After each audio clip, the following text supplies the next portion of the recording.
We live in a complex, interconnected world where diversity forms the fabric of modern society.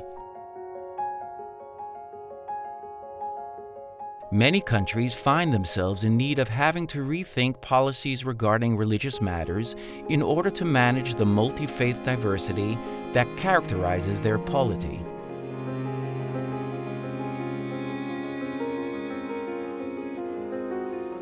In doing so, governments must acknowledge that there are different relationships between individuals and religion and different ways of belonging to a religious community. What do people feel about the relationship between their belief and being a citizen of the country they live in?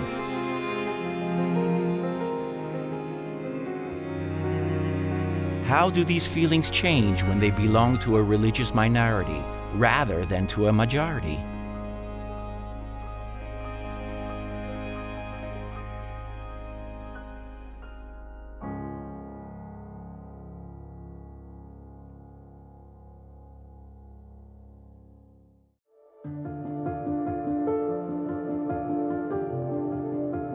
We begin our journey in the UK, which provides a good example of multiculturalism.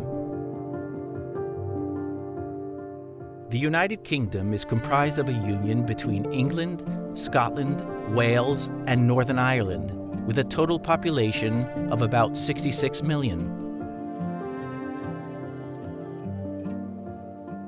Its ethnic and religious diversity has mainly been a result of migration patterns from Britain's former colonies since 1945. Early in the 19th century, there was mutual entanglement between state and the Anglican Church. At mid-century, however, the census showed that nearly half of the population did not attend church. The state gradually took over various functions previously dominated by the church, and the rights of other religious groups were gradually and increasingly recognized. Today, freedom of religion is guaranteed under the Equality Act of 2010. For a religion or a belief to be recognized under the Act, it must be cohesive, compatible with human dignity, and widely recognized in the United Kingdom. Muslims constitute the second largest faith group after Christians, and, at more than 50 nationalities, are characterized by a great diversity in terms of their origins.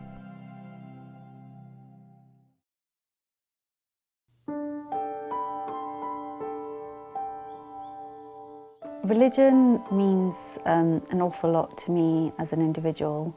It's probably the single most important defining aspect of my identity. My relationship with Islam has changed and grown and developed over the years. So where I stand now, the main guiding principles of Islam are of justice and peace. I sort of have come to an understanding of the Quran as a kind of handbook for social activism. AALIYAH is a PhD researcher and an activist for women's rights in Islam. She is the founder of We Rise, Women Empowered Against Racism, Injustice, Sexism, and Extremism. I pray every day. In addition to the ritual prayers, I also do my own prayers or supplications to God. It's sort of like an ongoing conversation that you have with God. All of my friends are the kind of people who are very open and who want to learn. So they'll ask me questions, and it gives me an opportunity to explain things about Islam. And the interesting thing is that I don't think there's any two people amongst, my family and all my friends that have the exact same understanding of what Islam is. A wide-ranging study reported that in the UK, whereas overall trends of racism and religious discrimination may show decline, the trend for discrimination against Muslims shows the reverse. I very much feel like a full citizen of the UK. I think we're very lucky to live in a pluralistic society. We have freedom of religion here. We have anti-discrimination laws. There is nothing that stops me practicing my faith. For me, luckily, I grew up in a pre-9/11 world. Your ethnic identity mattered far more than your religious identity. We sort of changed from being British Asian to British Muslim. I feel like the Muslim community is always under pressure to define their citizenship and their feelings of belonging to the country in a way that other groups in society just aren't.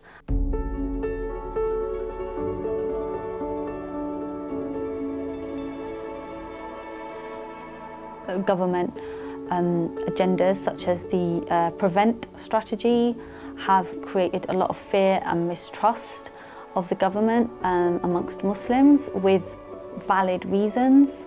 We do have a lot of issues with racism and Islamophobia. I think there is a lot that can be done internally from within the Muslim community to increase cross-cultural understanding and break down barriers and to just improve social harmony.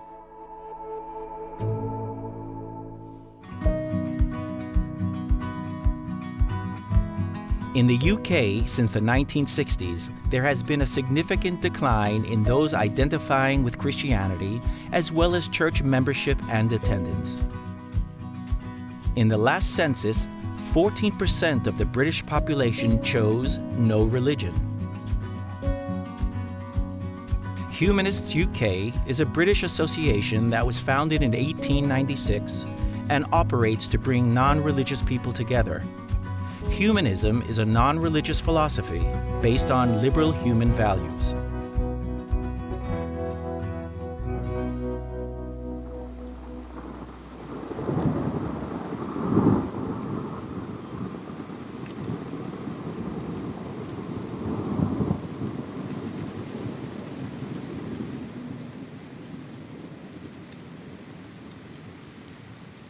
Being a humanist and like labeling myself as that reminds me that I am actually really committed to helping people. Being a humanist means that I'm very aware of my duty.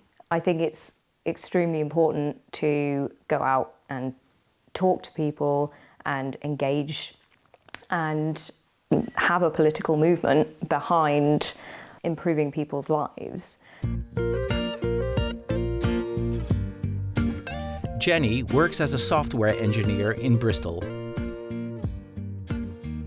After being the president of the national group Humanist Students, she currently sits on the Humanist UK Board of Trustees. Jenny has an interest in LGBT rights and feminism and is a committed environmentalist. The main important things are that it's a materialist worldview, so there's no supernatural stuff in it. And it's based in sort of reason, putting humans at the centre of your ethics, and also the environment, because we all need a planet, and being philosophically mindful about how you approach things, not just being passively nice, but like actually having some like forward momentum in making society better for everyone. I think at a fundamental level, all humans have some shared values. And if you're going to relate to people that are nearby you, you want to have more shared values and you want to build engagement with each other. You want to have celebrations together. You want to have rules that you can follow together for harmony. Humanist UK has like a sub-network called Faith to Faithless. I think it's one of the biggest growing areas because some people, when they leave their religion, or they're starting to dip their toe in atheism, they just feel quite bereft of like a guiding principle. And humanism is really effective at sort of filling that hole. Humanists UK provides non-religious ceremonies to mark the big moments in life. They also offer a wide range of programs for teachers, students, and parents to support education about humanism. Because I believe the purpose of religious education should be to learn about other religions than the one that directly affects you, because that's the one you already know.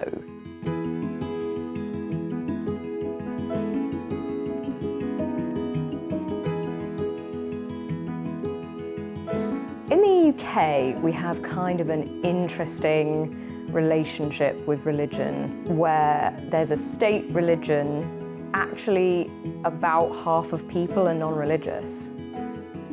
You'll find most individuals are very open to humanist ideas, and actually, probably, a lot more people are humanist than realise it.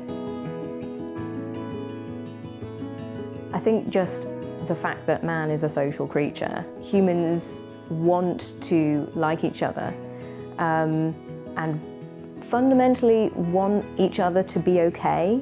We're very nurturing as a species. I think for those reasons, everyone just has within them some like drive for meaning and for helping others.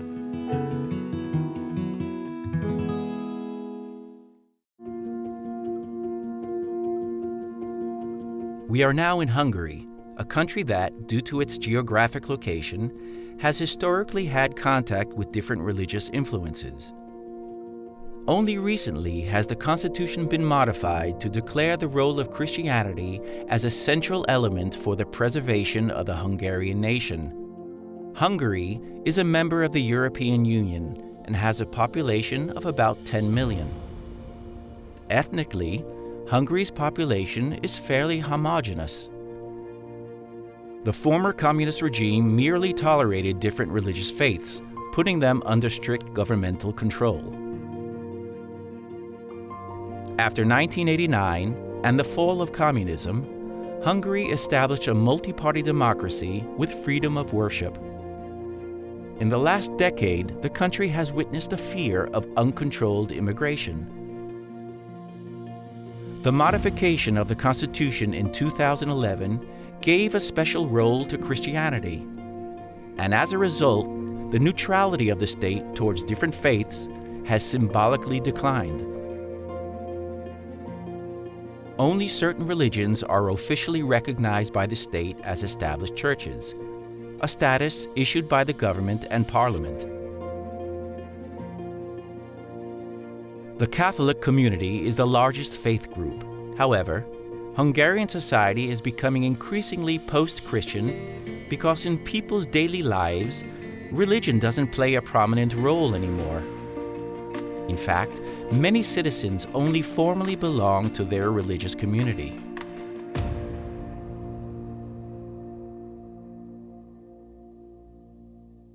My family is not religious at all. I was baptized, but later I never received any religious education. My key word about the principles of my religion would be love, and try to live a way on where I can love the God, love people, love myself also. And I think this three relation is the most important for me.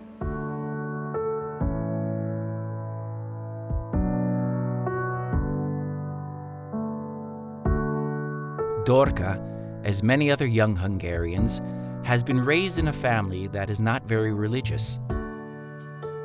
At the age of 16, she joined the Catholic community, led by a personal spiritual inclination. She organizes events to raise awareness on ecological issues and invites people to live in harmony with nature. Faith for me is a bit more important than religion or than even the church. For example, this place, without people, without a community here, it would be only a building.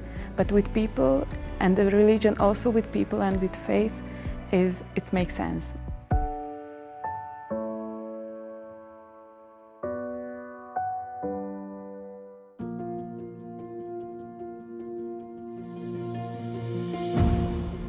According to a new law on churches, the government has the right to decide which religious communities it wants to cooperate with, and which ones will receive more funds for schools and other activities. In this way, there are connections and a relationship between state and religion, but the state remains dominant. On the government, we have this political party, and it says that we are a Christian nation, and I think it's not good for the minorities who are not Christians, but Hungarians, and it's not good for the Christians. Because the Christians now it has the pledge on themselves that, okay, now they are the people of the government, and they must put their X on the voting to them, and I don't know what else. And it's also not good for the minorities who are not Christian people, but also live in Hungary, and they are Hungarians, as they feel separated from it, and they feel that they must put themselves into this frame, which is impossible. So religion and my faith wanted to be together, to unite all the people of the country and accept that how they are.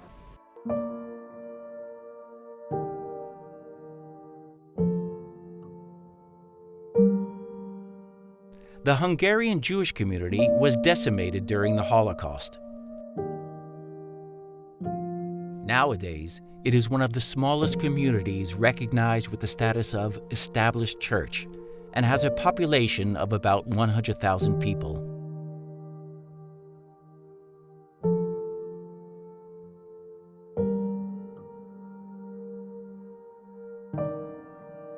Religion for me means the way I live. Every single time when I eat, I'm a Jew. Every single time when I have to do something on Shabbat, but I decide not to do because it's Shabbat, I'm a Jew. Every single time when I choose a religious event, instead of, let's say, being with my non-Jewish friends, I'm a Jew. Without having my religion, most probably I would be a different guy. It provides me, let's say, grid lines for our lives. Benjamin is an engineer and project manager in an important company in the energy industry in Budapest. What was really strange for me when I first met with the trace of anti-Semitism. So when the first time they told me that it's bad that you are a Jew, and that happened as soon as the beginning of the high school. The Jewish and the Roma minorities had been the main target of the Hungarian extreme right. But following recent immigration, this discrimination has been redirected more towards the Muslim community. Anti-Semitism at Hungary is absolutely present, and I would say it infiltrates or impregnates the big part of the society. So you can meet with the prejudices all around in every group, I would say. I always felt that I'm a member or part of a minority, but in the past decades, I would say, I started to feel that it's a wrong thing. So I started to feel from the society point of view that I am indeed a member of a minority. It's quite strange for me when someone is asking me if you are Hungarian or a Jew, because I'm a Hungarian, so that's the community I belong to as a nation. So for me, it was never a question of a choice. My grandparents and the parents of my grandparents lived here, and they were fully Hungarian. So there were always people, I guess, who thought that you can be either Jewish or Hungarian, but you cannot be both. But meeting this approach in the past 10 or 20 years at Hungary as part of the political speech was really shocking for me. When you are talking about Hungary, we are talking about Hungarians. For me, the country is the people who live in the country. When an elected body who should represent the nation, who should represent Hungary, who are the people who live there. Make these statements, make these narratives, which makes me feel uncomfortable. For me, all of these translates to one sentence. You're not Hungarian.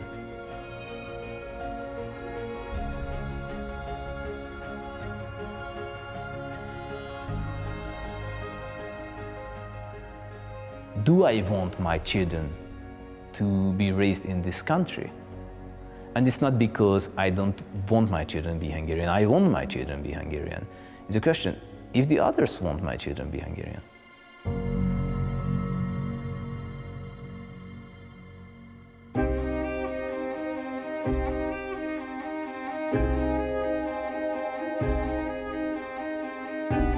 Traveling across the ocean, we arrive in Australia, a country characterized by high levels of religious, ethnic, and linguistic diversity.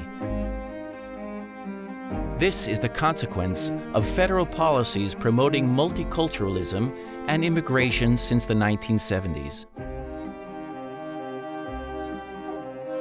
A section of the Constitution precludes the Commonwealth from establishing any religion, imposing any religious observance, or prohibiting the free exercise of any religion. Christianity remains the dominant faith, and half of Australians identify as Christians. And just under 1/3 of the population in the last census chose not religious. I do not like the word religion. Religion denotes for me structure, order, hierarchy. I'm Jewish, but Judaism is not a religion for me, it's actually a way of life. It really is the way I view the world, the way I interact with the world, what my obligations to people are, and to the community, and to the wider community, not just the Jewish community.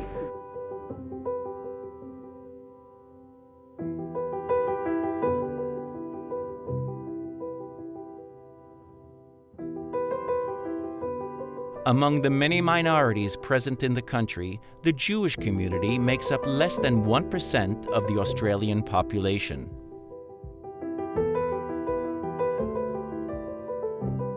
SHERON was born in Australia to an Iraqi father and a Russian mother who migrated from Israel. She works for a government agency providing services to communities, and she volunteers for a Jewish organization that helps people with disabilities. One of the things that we are obligated to do is be good to the stranger because you were strangers in the land of Egypt. When anybody or any community is seen to be struggling, you will see that the Jews will be out there helping them. Doesn't matter whether they're Jewish or not, but it's sort of like some sort of inner push to help those that need help.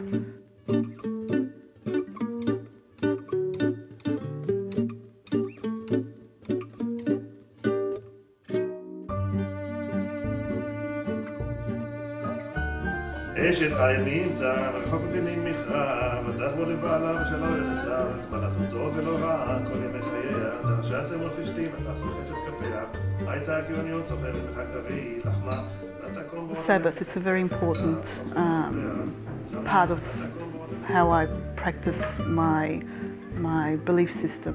It allows me one day a week where I cut myself off from the world and then devote myself to my community, my family, my friends.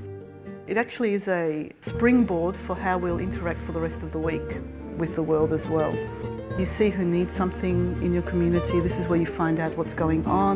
Does anyone need any help? Are there any joyous occasions that we need to participate in?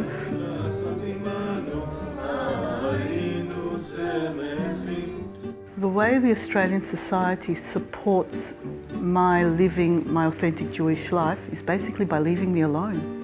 There's no regulation that says I can't do this or I can't keep Shabbat or I can't eat kosher, and my practices are respected as well.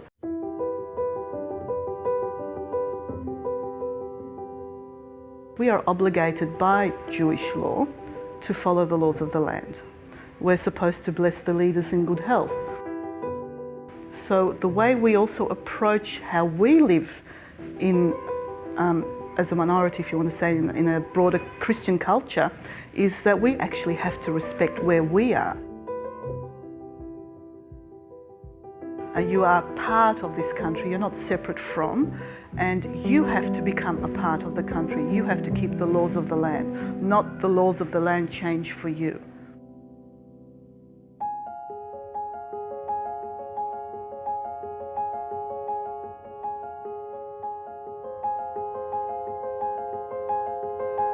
There is a country in Europe where the relations between church and state are older than the state itself: Italy. The country was officially declared a united country in 1861 and only became a republic in 1946.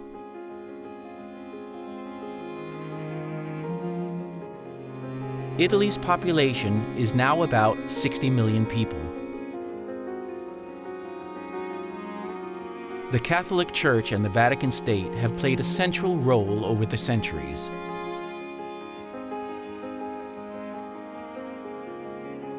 Initially, the Kingdom of Italy adopted a regime of separation between church and state. But during the fascist dictatorship, the Vatican City-State was created, and many of the prerogatives of the church restored. The data regarding religious identification show a clear decline in the percentage of those who declare themselves Catholic and a rise in the number of people who identify as non-religious. Regarding immigrant residents, approximately 1/3 identifies as Muslim, and Muslims represent the largest religious minority in Italy.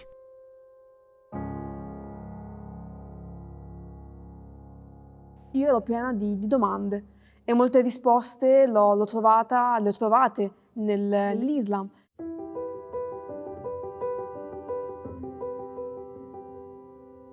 Nadia was born in Milan to Moroccan parents. At the age of 24, she was the first woman elected as president of the Association of Young Muslims of Italy, and now she is the vice president of UCOI, the main Italian Islamic association. Uno dei precetti coranici che più mi piace, ma anche delle raccomandazioni del profeta, pace e benedizione su lui, è: il migliore tra di voi è chi è più utile alla comunità. E in questo non dice alla comunità intendendo i musulmani, ma intendendo tutti. E in questo pensare che la religione sia un bene per tutti, per la cittadinanza, per la comunità nella quale si vive. Essere musulmani in Italia diciamo che è abbastanza difficile attualmente, e non mi riferisco alla questione della società, ma a livello istituzionale. Mi veniva chiesta questa domanda: ma tu sei musulmana o italiana? Ma tu scegli la Costituzione o il Corano? Siamo ormai arrivati alla terza generazione. Non possiamo più parlare di una comunità straniera, ma possiamo parlare di una comunità che è una minoranza a livello religioso. Il discorso identitario per un giovane, sapere chi sei, sapere a cosa appartieni, è fondamentale, perché se non sei tu a definirti, saranno gli altri a farlo. Perché molto spesso scopri di non essere cittadino italiano quando magari non hai il visto, quando non puoi andare in gita con i tuoi compagni di classe, quando magari non puoi accedere ad un bando. E lo dico perché ho amiche che magari hanno studiato giurisprudenza, si sono laureate, sono diventate degli avvocati, eppure molto spesso vengono scambiate magari per l'interprete, per la traduttrice, o a volte anche per la donna delle pulizie. Perché? Perché è così difficile poter pensare ad un avvocato con il velo.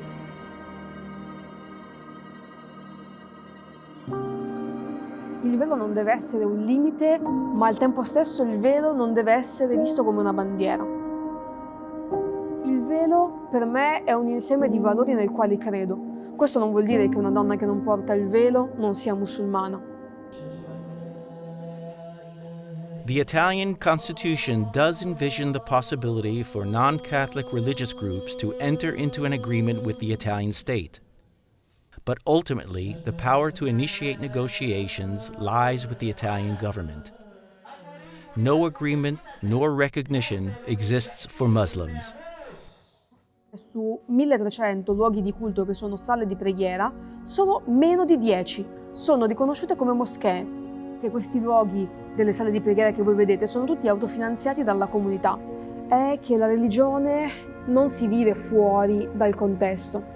Ad alcuni studiosi non piace la definizione di Islam italiano, Islam europeo, eppure è così perché il contesto in cui vivo fa tanto la differenza, perché la cultura, la tradizione di un posto si vive con la propria religione. Io sinceramente una cosa che non mi piace è quando si estrapola la religione e la si strumentalizza.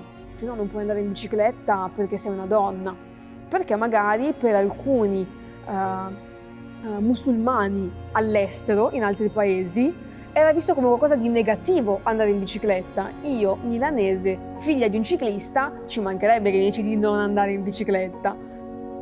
Bisogna superare la strumentalizzazione della religione e capire che il contesto in cui si vive è fondamentale.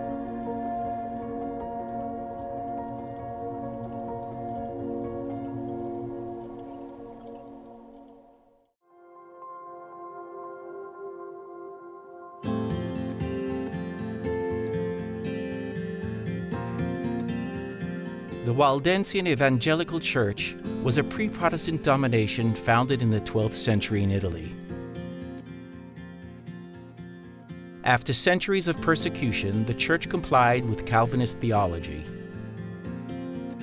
Just a few years before Italy's unification, it finally obtained civil rights from the king. Today in Italy, there are 120 churches and about 24,000 members.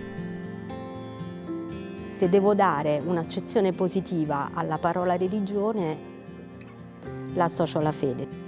E se devo dare un'accezione negativa alla parola religione, la associo al mio rapporto con la società.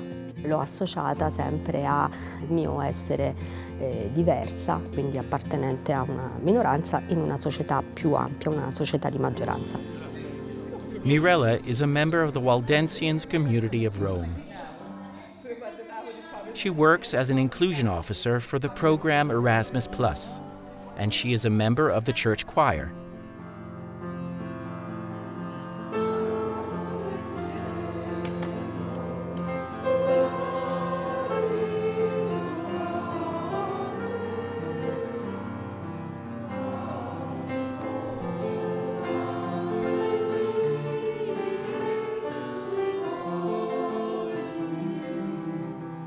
Pregare per me è un momento intimo sempre. Cantare nel coro per me è in qualche modo pregare. È un modo per stare insieme agli altri e condividere quello spazio. È un modo più creativo. Gli elementi che secondo me sono distintivi della confessione religiosa valdese, il fatto di non avere intercessioni con Dio per poter pregare, per poter leggere la Bibbia. Non c'è bisogno di nessuno, lo si può fare direttamente. Un altro aspetto che secondo me è importante è la sola fede, cioè non si è salvati perché si fanno delle cose, delle opere per gli altri. Se si ha fede si è salvati. Even if small in number, Waldensians are very active in society. They strongly promote the secularity of the state and they fight for civil rights. Della laicità dello Stato deriva dall'unità d'Italia. In quel periodo lì è stato per lei la prima volta introdotta questa necessità di laicità dello Stato, libera Chiesa e libero Stato. Uno Stato, un'organizzazione statale deve garantire i diritti di tutti. Per una minoranza, per la nostra minoranza, questa cosa è estremamente importante. In Italia i cittadini hanno la possibilità, quando pagano le tasse, di devolvere una quota alla Chiesa valdese. La Chiesa valdese con questi contributi finanzia dei progetti che abbiano però una rilevanza sociale. Il rapporto della Chiesa valdese rispetto ai grandi cambiamenti etico-sociali si costruisce sempre su uno sguardo verso chi soffre, uno sguardo verso le minoranze, uno sguardo verso le ingiustizie.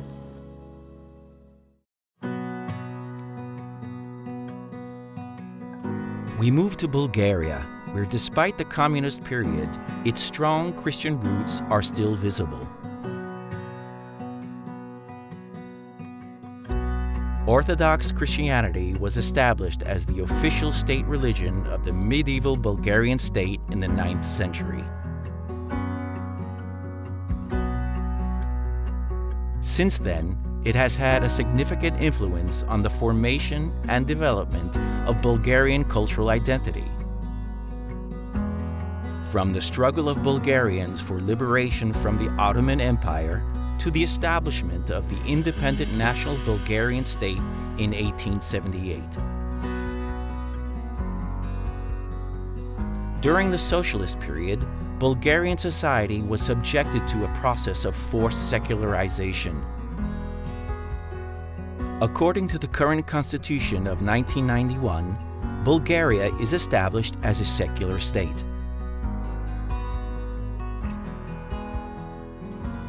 It respects freedom of denominations, but it also declares Eastern Orthodox Christianity the traditional religion in the Republic of Bulgaria.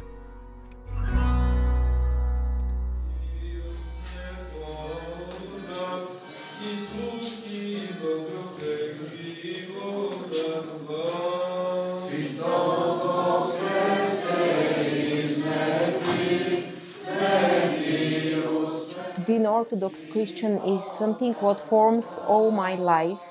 I can't exist without my belief.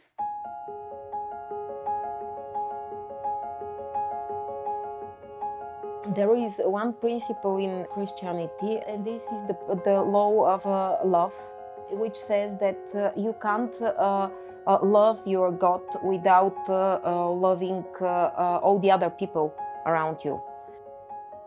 Mirjana, as many other Bulgarian citizens, discovered religion after she became an adult and following the fall of the communist regime. She works in Maria's World Foundation, an organization that aims to improve the quality of life of people with intellectual disabilities. To work a charity or a social work is not a mechanism for me to reach eternal life. That's an interesting element of Orthodoxy. Doesn't matter what you work, doesn't matter what is your role in the society. The most important is just to follow the principles of God every moment of your life. The religion doesn't help me because it's not something to help. To believe, it's just the fundamental principle. That's the reason of existing. You pray also to thank you God for everything, and you pray every day despite you're sick or not. During the communistic period, to go to church was forbidden, and people who were doing it were punished. Many people lost their faith during this period.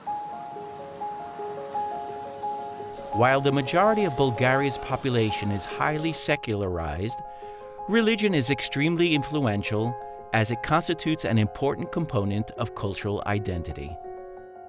It's not difficult to be a citizen of Bulgarian and not to be Orthodox, because Bulgarian it's a citizenship and it's a language, it's a culture, but it's not a religion itself. It doesn't matter what religion he or she belongs to. Because religion is always very founded on ethical principles. If we talk on this level of citizenship, the values of the religions are always positive, always open to the society. We are a secular country, and there is a very healthy, according to me, this connection between the state and the religious groups.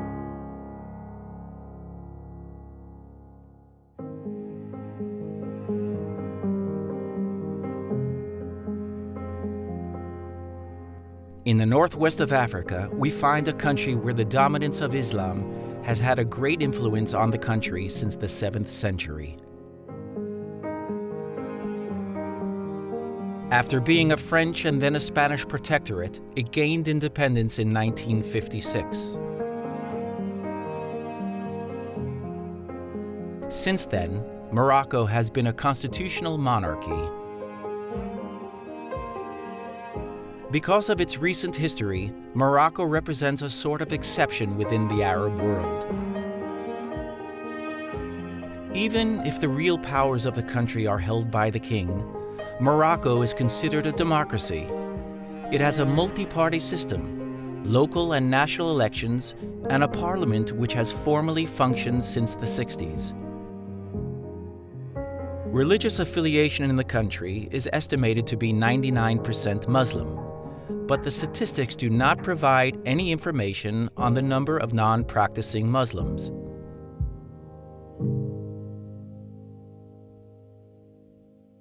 Je suis un bon musulman, peut-être un peu moins pratiquant de temps en temps, mais sinon, je me définis comme un bon musulman. Un musulman qui n'est pas pratiquant, c'est un musulman qui croit en Dieu, qui croit en prophète Mohammed, mais qui ne pratique pas, c'est-à-dire qu'il ne fait pas sa prière, qui ne va pas à la Mecque, qui ne fait pas le ramadan. Mais au fond de lui-même, c'est-à-dire il est croyant. Iraqi and Bennani are friends and colleagues. They work as consultants in the construction industry of Fez, a city that is considered the religious heart of Morocco.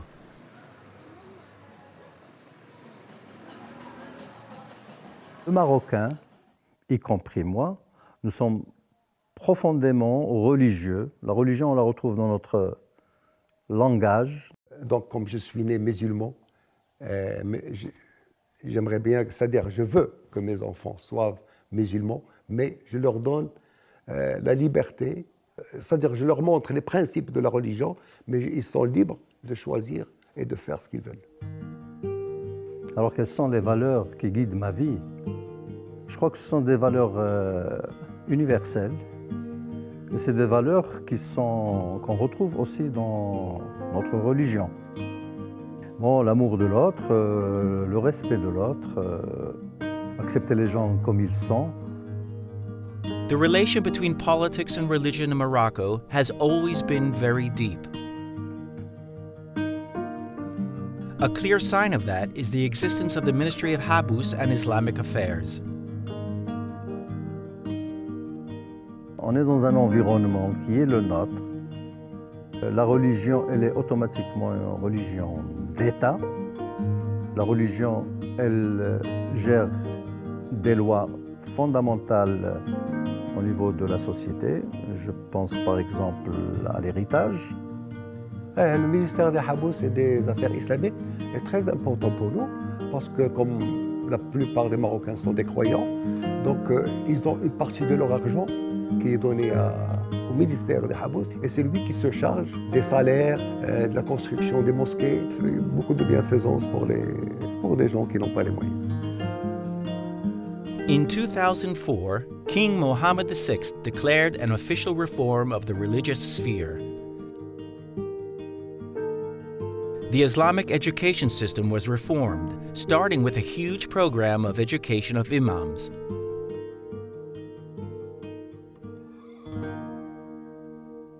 Le problème de la religion musulmane en général, c'est une question d'interprétation. Comment les uns et les autres interprètent. Soit on interprète de façon très étroite, et donc il y a tous les dérapages possibles, ou alors on est un peu plus large, et donc on est dans la tolérance. Mais je crois qu'il vaut mieux être dans la tolérance, et le Maroc est dans la tolérance. La question, c'est est-ce que les enfants en bas âge, pour leur éducation, est-ce que c'est bien ou pas bien de leur inculquer la religion dès le départ? Je crois qu'on ne peut pas échapper à cela.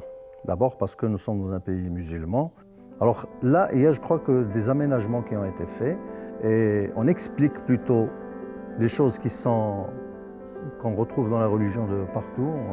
On parle d'amour, de respect, de tolérance, d'aider l'autre, des choses qui sont des valeurs universelles.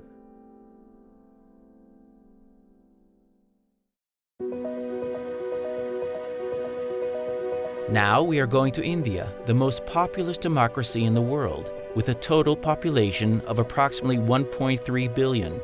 It has 37 states and union territories. There are 22 officially recognized languages, and India has an enormous degree of religious diversity. Religious and cultural diversity is not a new feature of Indian society. It is not a consequence of recent migration or globalization. People of different religions have lived here for centuries, so diversity is a given fact of social life. After India gained independence from British rule in 1947, the country began a journey of legal and institutional pluralism, trying to accommodate the needs of different communities and giving them space to manage their own religious affairs.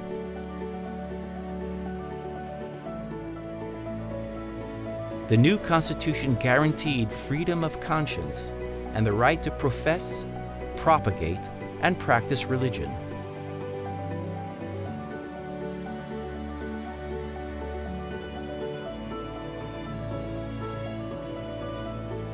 According to the last census, almost 80% of the population was Hindu, but this majority is internally diverse, comprised of many different groups with different beliefs and practices.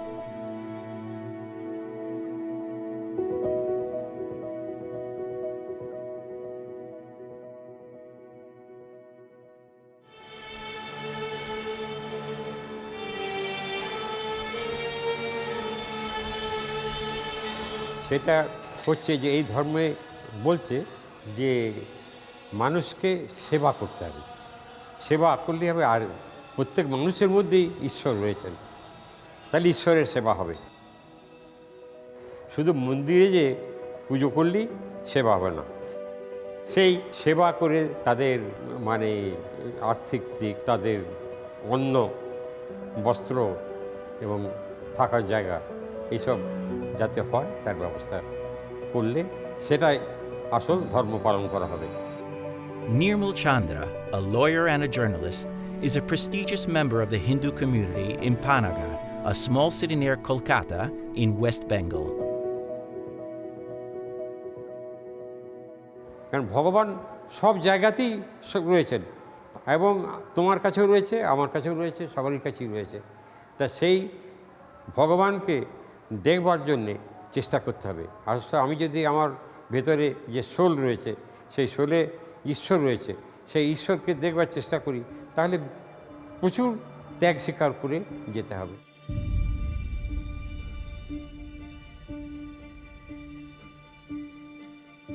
Since the 1990s, there has been a sustained effort to bring together and homogenize the Hindu community. An assertive majoritarian sentiment is today visible in the public domain, and its main goal is to achieve Hindutva, a way of life strongly anchored in the traditional religious, social, and cultural values of Hindu civilization. For its advocates, who make a distinction between insiders and outsiders, the dream is national unity and restoring the glory of the Hindu nation, something that was eroded by foreign rulers and invasions over the centuries. এখানে আমাদের কনস্টিটিউশনও আছে যে এখানে যে যা ইচ্ছা ধর্ম সে পালন করতে পারবে। বিভিন্ন পাতে আমরা তার কাছে পৌঁছাতে পারি, কিন্তু যারা যাচ্ছে যে পাতে, সেই পাত সত্য।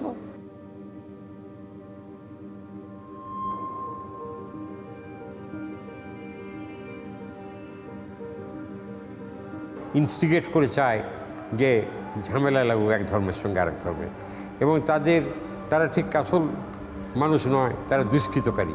সেই দুষ্কৃতকারীরা কোনো জায়গায় ঢুকে যেয়ে এই ধর্মে বিরোধ লাগিয়ে করে।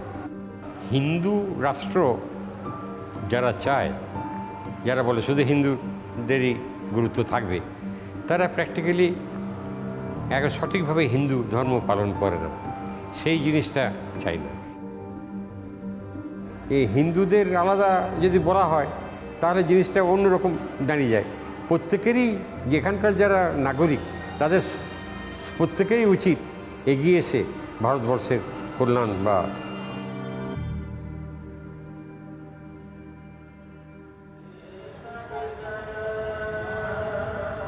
Sikhism is a monotheistic religion founded in the 15th century.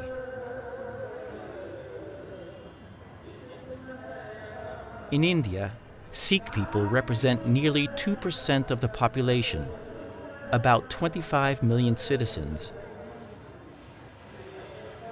Most of them live in Punjab, where they are a majority group. एक काम करेंगे सक्सेस जिस काम को हम लोग शुरू किए हैं उनको हमको पूरा करना है, ये हम लोग के आशीर्वाद हम लोग के गुरु का। In India, Sikhs are widely considered to be hard workers. One of the main principles of Sikhism is to earn a living by working honestly. Surinder, as many other Sikhs, is a successful small businessman who works in the automotive sector. He devotes part of his free time to the religious education of the teenagers in the community. दूसरे धर्मों के साथ कैसे मिल के रहना सब बच्चों को सिखाया जाता है हम लोग के धर्म में। किसी तरह का नशा नहीं करना है, झूठ नहीं बोलना है, गलत काम कोई नहीं करना है, हम लोग के धर्म में ये सिखाया गया है।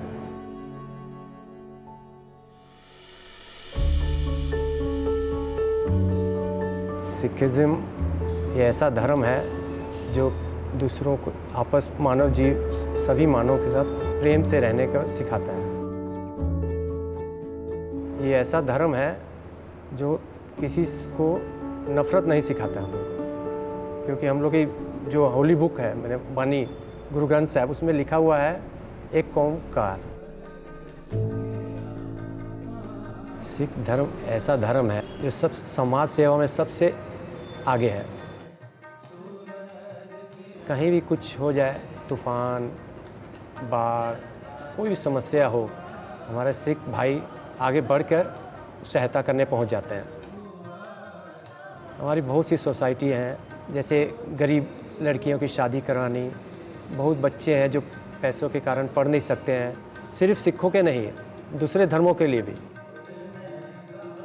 सिख धर्म को छोड़ के दूसरे धर्मों के लोग बेहिचक गुरुद्वारों में आते हैं।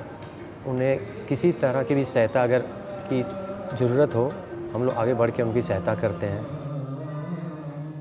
दूसरी कम्युनिटी के लिए हेल्प हमेशा करते हैं।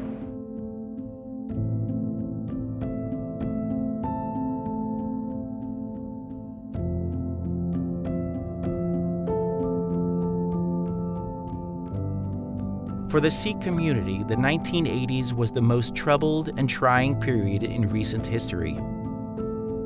During this time, the demand by a small group for a separate state, Khalistan, took a militant form. The Indian army marched into the sacred space of the Golden Temple. The subsequent killing of the Indian Prime Minister Indira Gandhi by two of her Sikh bodyguards was followed by communal violence in which thousands of Sikhs all over the country lost their lives and suffered incalculable loss. जब golden temple पे army ने आक्रमण किया, उसके बाद हमारे प्रधानमंत्री की हत्या हुई। उसके बाद 1984 में दंगे हुए सिखों के खिलाफ। ये एक राजनीतिक साजिश थी। सिखों ने कभी भी आतंकवाद का साथ नहीं दिया। वो हमेशा अपने देश के लिए लड़ते रहे हैं और देश प्रेम उनके हमेशा भरा हुआ है। मेरे बेटे अंगद सिंह मुक्कर एनडीए में अभी ट्रेनिंग में है। इंडियन नेवी उसकी जाने की तमन्ना है। मुझे गर्व है कि उसने इंडियन नेवी चॉइस की है और मैं आशा करता हूँ वो आगे बढ़कर देश की रक्षा के लिए अपना योगदान देगा। हम लोग सिख हैं, ये हम लोग के लिए सम्मान की बात है।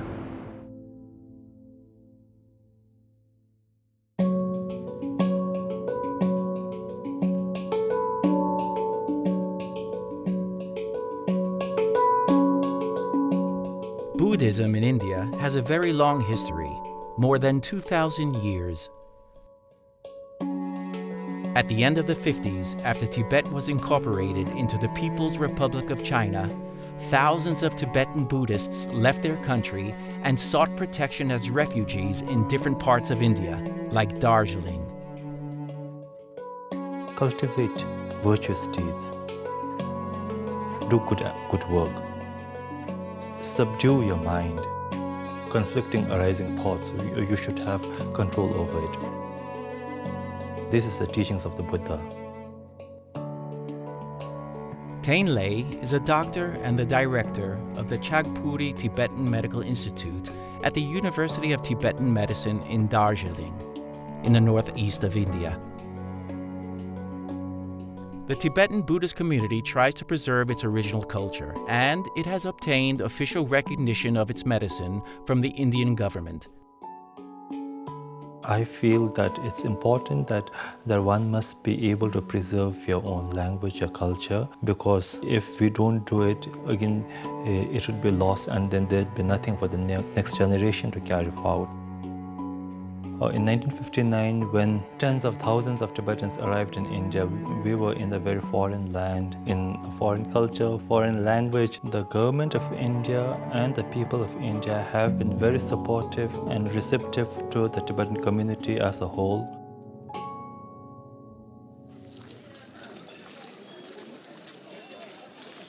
We feel that we are very lucky to be a part of the citizen of this great country, which has many different faiths, different cultures. We being Buddhists, we try to the best of your ability is that you have this guiding principle, let's say, to generate a good heart, to just imbibe good ethical values in oneself. So when you have this basic ethical good moral values or good ethical human values, then I think a person would be naturally a good citizen of the world at large, you know, so not only of one country but the citizen of the world at large, because to be a good human being you don't have to be a follower of a particular faith. Even a person who has faith, who has no faith, anybody can have this good heart, let's say, by which to have this genuine sense of well-being for others.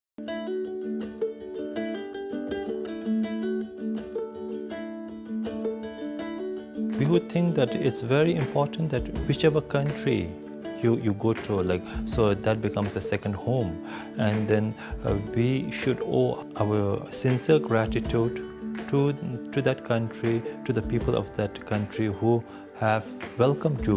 We have to respect the culture, the value of that country, and also try to like sort of be a part of that country and then contribute in its growth, in its prosperity. But also the host country should also welcome the arrival of new people in the country. If the host country also receives the people who are coming in a positive way, so then the people who are coming would feel welcomed in a new land, and then they would also, I think, be easily able to like sort of integrate in the society. When both the new people arriving in the country and also the host country, when both work together, so it's like two hands clapping. So then in that way, I think that would work in a more positive direction.